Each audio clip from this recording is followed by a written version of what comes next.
Hi everybody, welcome to StoryTime. The picture board is changing again. We're now in the promised land of Israel.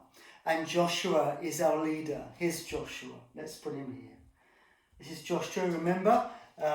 Put my hat on. Joshua is a general.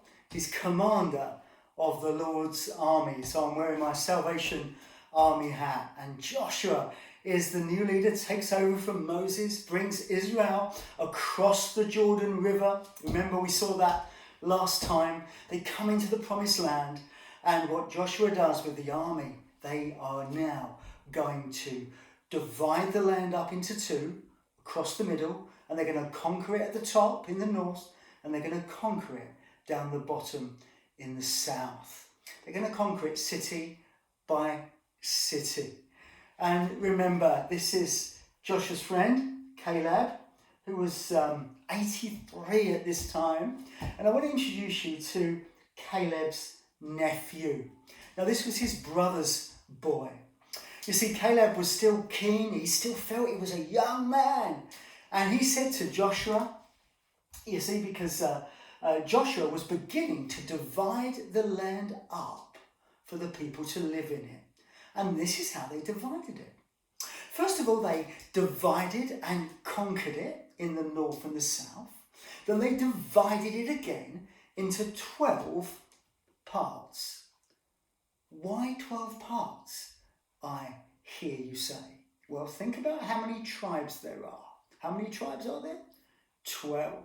And so each tribe had its own piece of the land. If you like, you could think of the land of Israel as being like a house. And each tribe has its own, that's right, room in the house.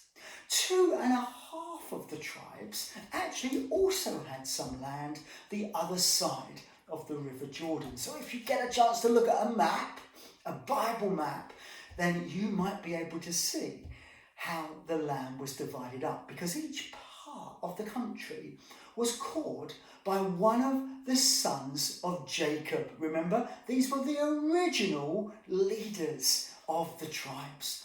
Reuben and Gad and Simeon and Judah and Naphtali and so on and so on and so on. So when they got into the land, Othniel, Caleb's nephew, comes to Caleb. And Caleb says, whoever attacks that city and takes that city, I will give my daughter in marriage to him. And Othniel, I think, was so proud of his uncle Caleb.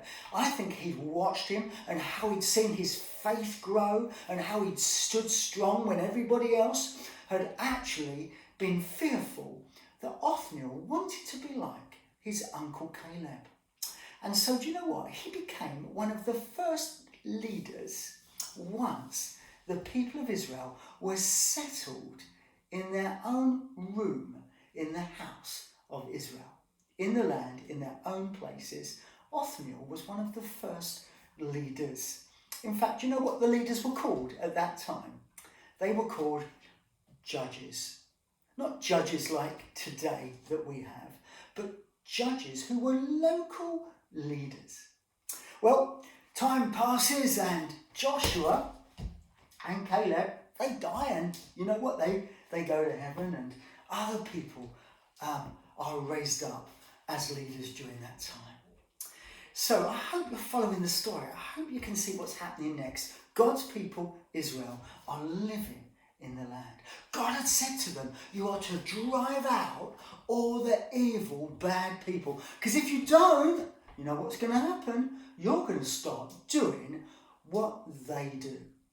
The bad things that they do, you're going to start doing too. And that would not be good. In fact, the other people that lived in the land, they used to make something out of wood or make something out of stone and worship it.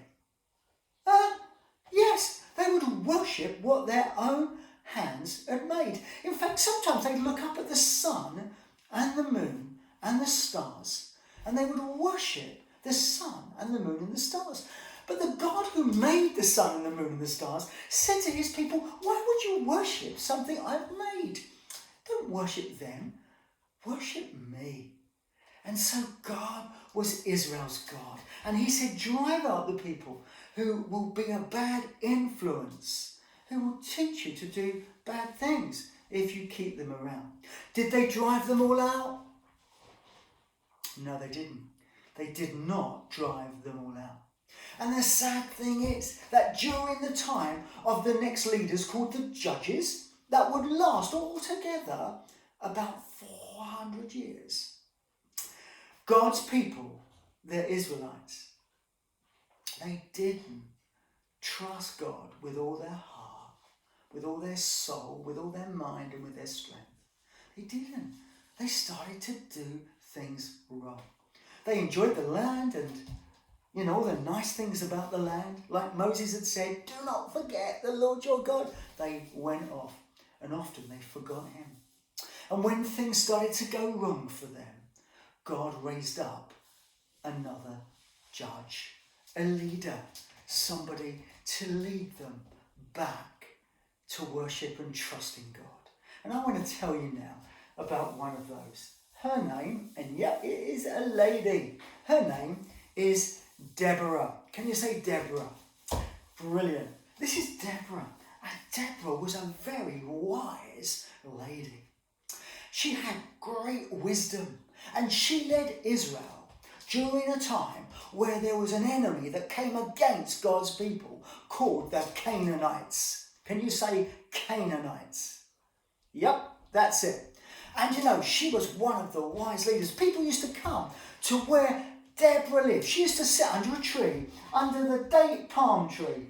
We'll say that's the date palm tree. She would sit down under the date palm tree and people would come and they would talk to her and she would help sort out their issues and the stuff going on in their lives. She didn't just know a lot, she was very wise. Do you know the difference between knowledge and wisdom? Because Deborah was wise with God's wisdom. And the difference is, it's not just knowing a lot of stuff, it's knowing how to use what God has shown you. And Deborah was like that. In those times, the ladies, they wore their hair long, actually. So this is Deborah. There was a leader of the army at that time. His name was Barak, not Barack Obama, but this is Barak. And God spoke to Deborah and said, Deborah went to Barak and said to Barak, Barak, you need to go and fight God's enemies, the Canaanites. And Barak said to Deborah, I'll go if you come with me. She said, why do you want me to come with you? He said, I'll go only if you come with me. And so Deborah said, okay, I'll come with you. But if I come with you, then when Israel win this battle, everyone will know that it was a woman that won the battle. Actually, it wasn't Deborah who would be that woman. It would be another lady called Jael. And if you want to read the exciting story of Deborah and Barak, then you can read it in the book of Judges.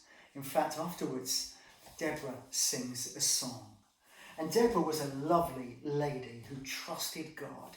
In fact, she was somebody that during the time she lived, she decided that she would stand up and she would have courage. She would be strong and trust God even when the others wouldn't. In fact, you know what? This was a time where the women were stronger, or Deborah was stronger than the men were. And she became a great leader of God's people. That's Deborah. Well, there's one more that I want to tell you about. And he was another one of the judges. Here he is. Ta-da! Well, look, he's green. He blends in, doesn't he, with the background there. His name is Gideon. Can you say Gideon? Now, Gideon was the youngest member of the smallest family in the least important tribe of Israel. And this was during the time where Israel again had turned away from God and they were following the practices of some of the other people. And there was an enemy called the Midianites. They would come over the Jordan River and they would steal all the crops and all the food that the Israelites had. You know why? Because Israel was not trusting God, and God was not protecting them in that way. He wanted them to know, actually, that they were wrong. And this was one of the ways in which they came to learn. Well, Gideon was hiding away. He was in a wine press with a little bit of food when, da-da, can you say da-da? Da-da, good. An angel of the Lord appears to Gideon. There we are. Da-da-da-da-da.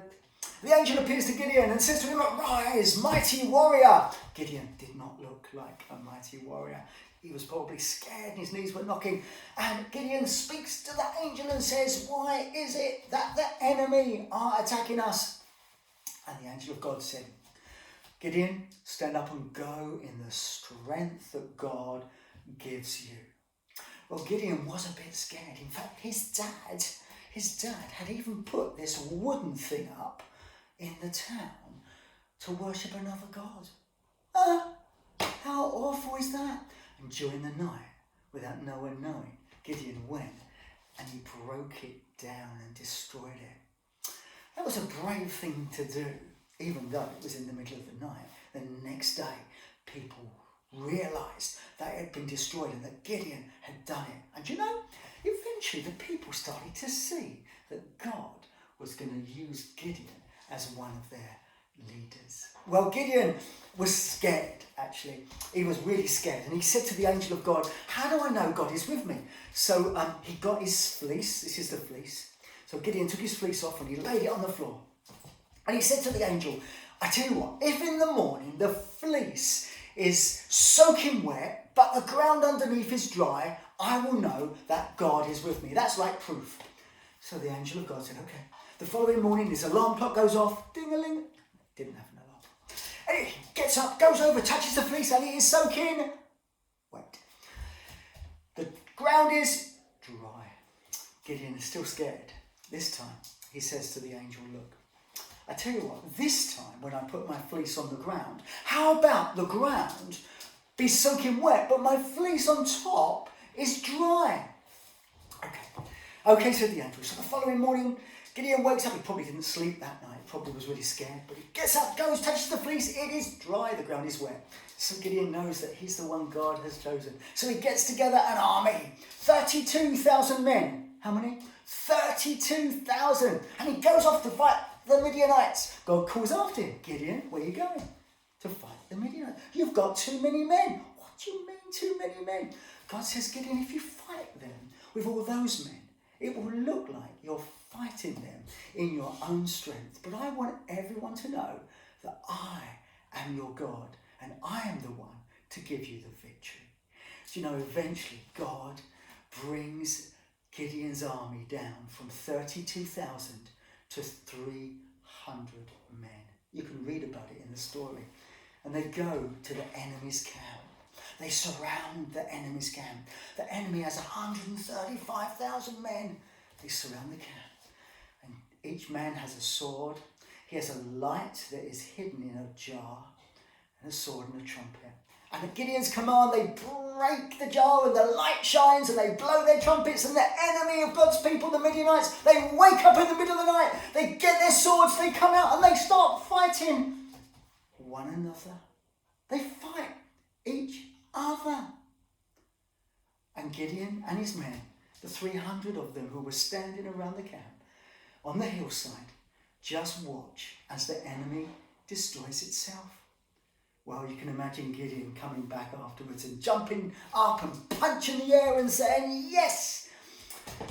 Gideon comes to see that with God, all things are possible. God gave Gideon a great victory on that day for God's people.